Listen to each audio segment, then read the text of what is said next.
Stephanie LaRue and her colleagues in Canada took women who had progressed on a prior PARP, so not just exposed, but they'd progressed on a PARP, and they were exploring one of the purported mechanisms of acquired resistance to PARP. So someone that responded in the past and they've developed some resistance.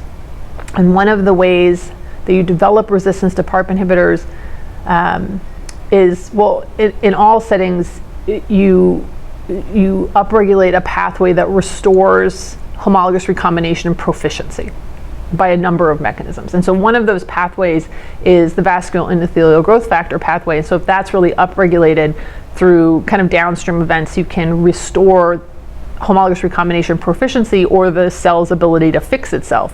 And if it can fix itself again, it's not going to be responsive at all or as responsive to a PARP inhibitor. And so there's this theory that you can combine PARP inhibition and an anti-angiogenic or anti-VEGF drug, such as bevacizumab, or such as the tyrosine kinase inhibitor cediranib, to try and overcome that acquired resistance. And so this was a very small study, very translational science driven, where they did pre and post biopsies, and they were looking at mechanisms of escape in platinum sensitive, platinum resistant, and unknown patients. And there were like 10 patients in each cohort.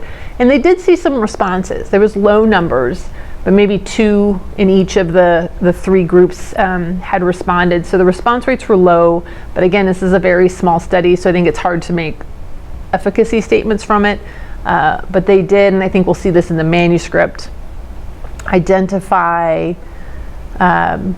the mechanisms of resistance to PARP inhibitors that those patients who had progressed on prior PARP had in their tumors. And that will be very important information for us to build on as we design this next sort of phase of trials. So that's still only been an abstract, but that's probably one of the more important completed prospective trials that launches us into this next phase of drug discovery.